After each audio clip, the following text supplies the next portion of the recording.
Good afternoon everyone. Here we have latest in at Roundstone Car Sales. This is the 2016 Toyota Auris hybrid hatchback. Excellent town and city car. This, if you're looking for a durable, useful vehicle, but you're also really environmentally conscious and you're looking to cut down your carbon footprint, then this is the perfect car for you, ladies and gentlemen. I really like the colour on this Auris. Excellent standout metallic blue features. You've also got the larger upgraded 17-inch wheels on this model as well. Now, if you're a bit confused by some of the jargon you're seeing around about hybrid cars at the moment, plug-in hybrids, self-charging hybrids, full electric vehicles, then let me sort of clear that up for you. This Auris model here is the self-charging hybrid. Now, what that means effectively is your petrol engine in the vehicle is twinned with a battery. So once your battery power gets low, as you're going along, the petrol engine in the car charges that battery up for you as you're driving. Whereas a plug-in hybrid, which this isn't, you can plug in at home via a charger attached to your mains electricity at home and charge the vehicle that way. So if you're looking for sort of ease of use, then the Auris self-charging hybrid is much the better option for you. If we just come around and take a look in the back of the vehicle for you as well, this is why the Auris is so popular, especially in this format, because in the back, nice even loading boot space, storage trays to the left and right hand side of the vehicle. Also got tethers to the back of the seats as well. And unlike a lot of new vehicles, under here, tray, you've got your jack there if you need to change a wheel, and also key feature that I really like having on a car, spare wheel. Always key to have a spare wheel if you ask me. Not all new cars come with a spare wheel. That's dependent on manufacturer. This one does, so you've got that extra security there should you ever get a puncture.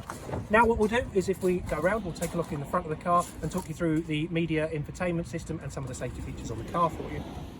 Now, as you can see here, back in the inside of the excellent 2016 Toyota Auris hybrid hatchback, this model here, being the 2016 updated and facelifted version, you've got the clearer, crisper infotainment system on the screen. As you can see, loaded up for you, ladies and gentlemen, we have the excellent satellite navigation on this car. Was an optional extra that this car comes with as well. So if you're doing any long distance driving or you're looking to find an awkward spot in town, you've got your sat nav in the car ready for you as an excellent feature. As you can see on that screen, it's lovely and clear. The display's nice and easy for you. Tells you also as well traffic setup and things like that. It's what I really love about this, is that crisp, clear gloss screen. Excellent feature on the car. Now down here as well, push this button here. You've got Bluetooth as well, as you would expect on a car of this standard with the level of equipment it's got. So that's Bluetooth for both calls and audio media as well, so you can play your favourite music, link your Spotify, Apple Music into the car as well and play that whilst you're driving. As well, on the screen setup, so general setup of the car, display, audio, connectivity as well, and also then just up the top here is your media. So that brings up the radio for you. You can save your favourites down the bottom. You can manually as well input your radio systems into the car. Now you might have just heard there on the video that the car has started up. That's because the battery for the car is getting low. This is what I mean about self-charging hybrids from earlier. Once that battery gets low, the engine kicks in, ready to charge the battery back up for you. Also as well, little bit of sort of luxury features on the car. Down here you've got heated front seats for both the driver and the passenger. So on those colder winter days that we're going to start experiencing shortly, you've got that little bit of extra crisp comfort for you in the car to keep you warm on those cold days. Now a little bit more about the technicalities of the car. There's 3 buttons down here for you. Now let me talk through these with you.